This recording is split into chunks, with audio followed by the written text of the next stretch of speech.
Hi and welcome back to my channel. If you're new here, welcome. My name is Tia and today we're going to talk about what I read in June.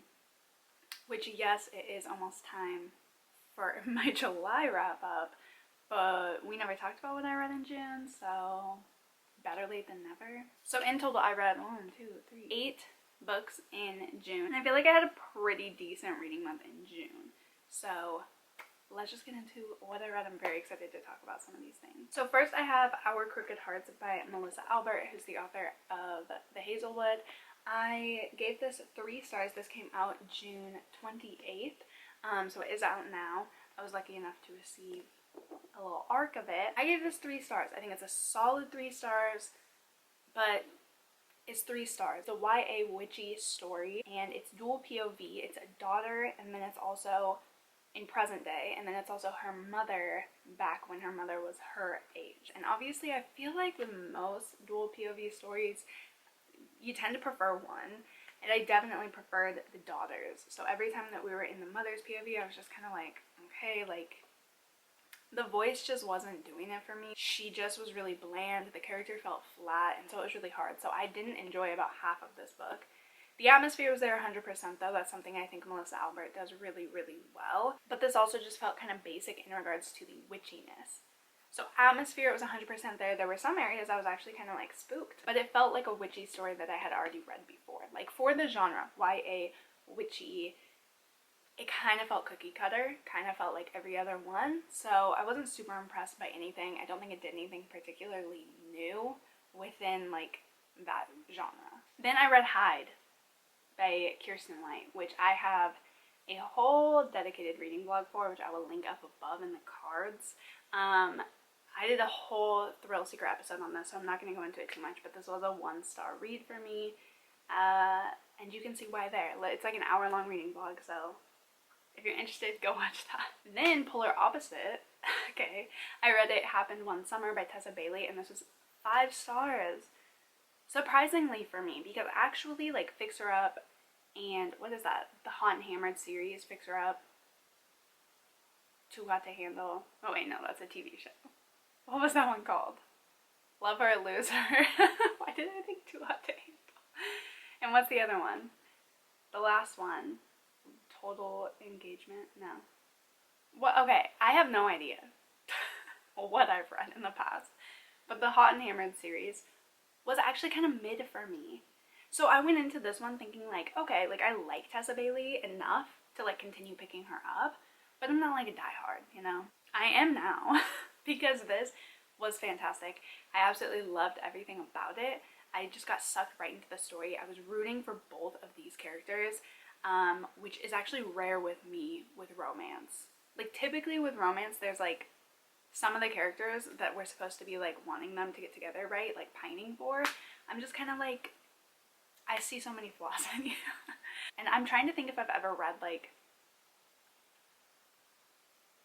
well I have, because I think in the like Fixer Up series, Hot and Hammered series, I'm pretty sure like the first one with like Travis and Georgie, that's like sunshine and grump trope, right?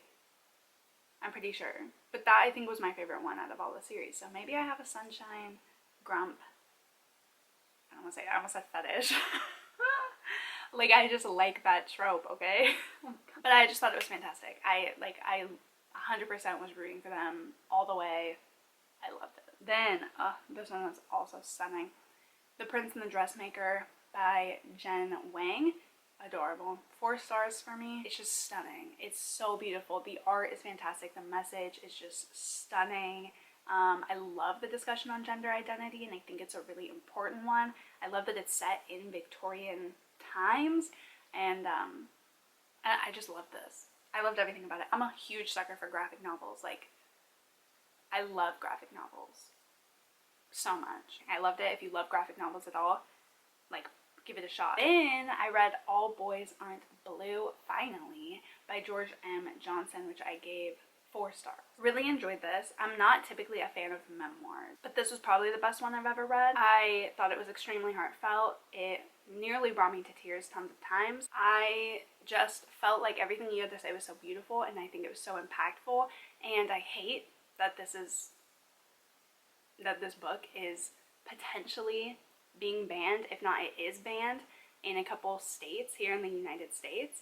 I think it's disgusting, and I don't know, it makes me love it more because you have to be like so, you know, like you have to be doing something right to piss conservatives off, and I guess being yourself does it for them. So I don't know, I think it's stunning. I think it's a beautiful exploration on gender, and not an experience that I can connect with, but being a queer black man, I think that it had a lot of good things to say, and I think that it opened my eyes up a lot to a lot of issues that I was already aware of, but I always love exploring a little bit more. And I think, oh my god, his grandma, I want to be that woman. When he was like talking about her, I was like, I want that to be me, you know, like I want that life, that journey for myself. I just love the story. I don't know what else to really say about it. I feel like it's so well known. I'm really late to the party. I'm not a good book reviewer. Okay, I can make content about books without being a good book reviewer. Okay, I'm not a reviewer. I'm not like I'll talk about it, but an actual like review, go elsewhere. Then, because of Jordan Line from Jordan Line Reads, also if you can't tell, I'm sick. I'm so sick. I have been sick for a week and a half now. Bless my soul, right? I'm literally fucking dying. So my bad if you can tell, because I feel like, I don't know, that's annoying, but I'm struggling. So give me like, you know, some credit. Because of Jordan Line from Jordan Line Reads, I had to. Graphic novel, horror, like recommendation from Jordan Line, I had to pick up Junji Ito's Cat Diary. Stunning. Log under books that made me cry. This was so fun. I love Junji Ito. Like, I have yet... Actually, I think Censor, I gave 3 stars. I think that was my least favorite Junji Ito. I'm obsessed with Junji Ito. I don't feel like he can do wrong. I love everything he puts out, and somehow this one flew under my radar. So when Jordan Line was talking about it, I was like, what the fuck? Like, there's no... That does not exist. Because the cover is so sick, and like everything about it, I just really, really like. It's totally up my alley, obviously. I've read almost everything else from him, so I don't know how I like didn't catch on to this, or what I thought that it was. Like, I don't know, but I gave it 4 stars. I think it was just so amazing.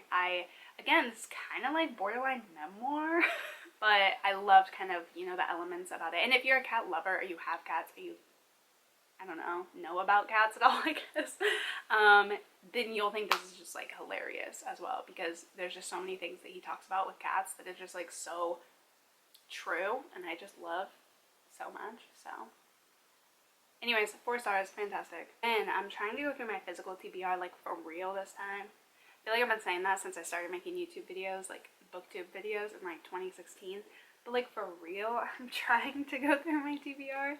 And I finally read Everything by Nicola Yoon. So the thing with this is, I think I even wrote my review actually in the back. I did. I wrote my review in the back of the book. I didn't write anything on Goodreads. I said, at the end page, I'm just gonna read it. The writing was cute and all, but I feel like this book is really problematic. So this is about a girl, if you don't know, they turned this into a movie as well, but this girl who has this chronic illness, she pretty much, if you've seen the movie Bubble Boy, she has that disease. So she like can't leave the house, any of that, you know, she barely even leaves her room, to be honest. This boy moves in next door, and he like kind of like, you know, takes an interest in her and vice versa, and he gets her to like kind of do things she's not supposed to do. So I'm gonna talk full spoilers here because this book's been out for like ever, and it's also a movie, and I feel like even if you haven't seen yet, 2015, so 7 years, even if you haven't seen the book, I feel like you've seen the movie. So skip ahead. You don't want spoilers for this. If you are, I'm gonna end up reading it someday, I guess. So I said, this is what I said. Here, I'll be done with spoilers with my hands down. It says, so loving a boy is the only way that she can feel alive and finally start to live again. Bad message, right? Like, she finally is starting to feel like, oh, like I could do this, and it's like just for this like dumbass teenage boy. Like, no, empower yourself, right? Like, I get it, but like, come on. I said ableist to the extreme. Ableist. She only got a happy ever after because she ended up not even being sick. How would the book have ended had she still actually had her illness? Like, most people don't magically wake up one day and their chronic illness was all fake. So implying you can only have this nice ending if your issues go away is super fucked up, right? Because in the story, obviously, her mom ended up, her dad and her brother died in a car accident, and her mom kind of went on a psychotic break because of that, and told Natasha, is her name Natasha? Or am I thinking of the other book? Madeline. Yeah, I'm thinking of The Sun Is Also a Star. Anyways, Maddie told her, like, hey, you have this chronic illness, and she made it all up. The mom made it all up. Like, that's crazy, right? I did not suspect going in. But anyway, so she finds out her mom made it all up, and then she gets this happy ever after. And it's like, that is such an ableist perspective in my opinion, because like most people, like I said, like most people, if you have chronic illness, you have chronic pain, it is possible to write a story where there's a happy ever after with that still being true. Like, you have a chronic illness or you have chronic pain. Like, there still can be a happy ever after for you. So to imply that you can't have this happy ever after, you can't do all these amazing things with your life unless your whole illness was fake or just magically goes away, it's just a really ableist perspective, I found it kind of disturbing. And I said, the mom, what the fuck, right? Glad they showed her getting psych help at the end, but she deserves prison time. All they did was like, oh, she's been seeing like a family psychiatrist. That's literally not what would happen in real life if your mom did that to you. It's like, isn't that like the Darling Rose thing, right? That story? She, like, the mom, like, faked the illness, right? I don't remember. Anyways, I said, trauma's terrible and it can make you do terrible things, but you still need to be punished for said things, unfortunately. She stole her daughter's life out from under her. Just heartbreaking, and I feel like it wasn't discussed or reprimanded enough. And that's all facts. 2 stars for me because I liked the writing style. I liked that it was kind of a mix of, like, I loved these little, like, mixed media, right? Like, just cute little drawings and, like, you know, web pages and just stuff like that. Like, I really enjoy things like that. Now that I'm thinking about it, I might even lower my rating because, like, 2 stars seems like a lot. Then the last thing I read was The Ex-Hex by, who is this by? Aaron Sterling. And I thought this was fantastic. I was really in the mood for something spooky and kind of, like, witchy. It's like a 3.5. I put 4 on Goodreads, but I'm pretty sure on Storygraph I have it like 3.5 because I did like it, but I felt like there were moments where it just dragged on and I couldn't fully connect, and I kind of wish that it was a little bit more intriguing, but I think the whole idea of, like, you know, magic, it was really, really cute. I love the witchy atmosphere and the vibes, and I really liked the whole concept of these, like, witchy families that are, like, kind of going against each other, very Romeo and Juliet-esque, so I thought it was a good time for sure.